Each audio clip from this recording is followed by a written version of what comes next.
Jeshi la polisi nchini Tanzania limetoa taarifa kuhusiana na hali ya usalama kwa kipindi cha hivi sasa. Na hii ni kutokana na taarifa ambayo imetolewa na jeshi hilo, ambapo imeeleza kuwa Jeshi la Polisi Tanzania Juni 19, 2026 na Julai 5, 2026 lilitoa taarifa ya kujulisha hali ya usalama pamoja na hatua zilizochukuliwa na kushirikiana na vyombo vingine vya ulinzi na usalama ili kuhakikisha nchini. Tungependa kutoa taarifa kuwa hali ya nchi ni shwari. Aidha, tulieleza kuwa tulikuwa tukiendelea kufuatilia kwa karibu sana uhalifu uliokuwa unahamasishwa na wahalifu kupitia mitandao ya kijamii na majukwaa mengine kama vile vikao vya ndani. Vitendo hivyo vya kihalifu vilikuwa ni pamoja na kupanga, kutamka, kuandaa na kusambaza taarifa za uchochezi, kuhamasisha watu kushiriki katika vitendo vya kihalifu vikiwemo kuua baadhi ya viongozi na wananchi, kuchoma shule moto, kulipua transformer za umeme ili nchi iwe gizani, kuharibu na kupora mali za umma na za watu binafsi, sambamba na kuua askari wa vyombo vya ulinzi na usalama ili kupora silaha. Kwenye taarifa hiyo tulitoa wito kuwa endapo mtu yeyote atatumiwa ujumbe unaohamasisha vitendo kama hivyo kupitia mitandao, asisambaze, badala yake afute. Kufuatia ufuatiliaji huo, jumla ya watuhumiwa 130 waliokuwa wanapanga kushiriki katika vikao vya ndani, wakiandaa na kusambaza taarifa za kuhamasisha vitendo hivyo vya kihalifu visivyokubalika wamekamatwa katika mikoa mbalimbali nchini. Uchunguzi unakamilishwa ili hatua zingine za kisheria zifuatwe. Jeshi la polisi kwa kushirikiana na vyombo vingine vya ulinzi na usalama tunaendelea kuhakikishia wananchi usalama wa kutosha wakati wote na kuendelea kuwafuatilia baadhi ya watuhumiwa ambao bado hawajakamatwa ili wakamatwe kwa hatua za kisheria. Tunaendelea kutoa wito kwa watu wote kuzingatia matumizi sahihi ya mitandao ya kijamii kwa kuepuka kushiriki katika kuandaa na kusambaza taarifa zenye kuhamasisha vitendo vya kihalifu au kusambaza taarifa unazotumiwa na ambazo huna uhakika nazo wala kujua chanzo chake. Imetolewa na msemaji wa Jeshi la Polisi makao makuu ya polisi Dodoma, Tanzania.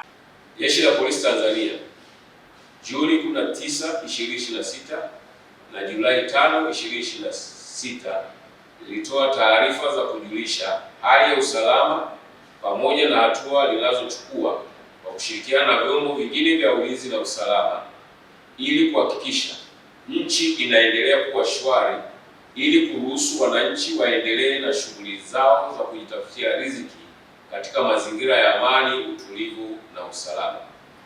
Leo Julai 9, 2026 pia tungependa kutoa taarifa kuwa hali ya nchi ni shwari. Aidha, tulieleza kuwa tulikuwa tukiendelea kufuatilia kwa karibu sana uhalifu uliokuwa unahamasishwa na wahalifu kupitia mitandao ya kijamii na majukwaa mengine kama vile vikao vya ndani.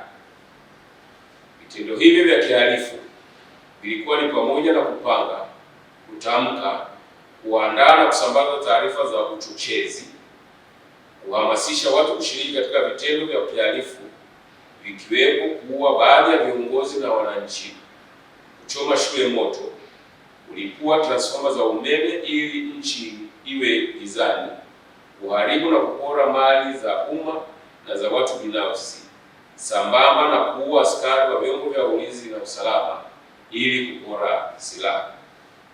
Kwenye taarifa hiyo tulitoa wito kuwa endapo mtu yeyote atatumiwa ujumbe unaohamasisha vitendo kama hivyo kupitia mitandao, asisambaze na badala yake afute.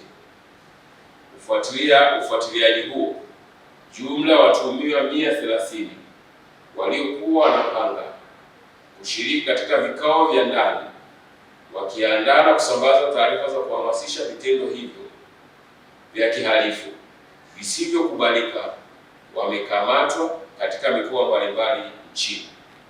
Uchunguzi unakamilishwa ili hatua zingine za kisheria zifuate. Jeshi la Polisi kwa kushirikiana na vyombo vingine vya ulinzi na usalama tunaendelea kuwahakikishia wananchi usalama wa kutosha wakati wote na kuendelea kuwafuatilia baadhi ya watuhumiwa ambao bado hawajakamatwa ili wakamatwe kwa hatua za kisheria.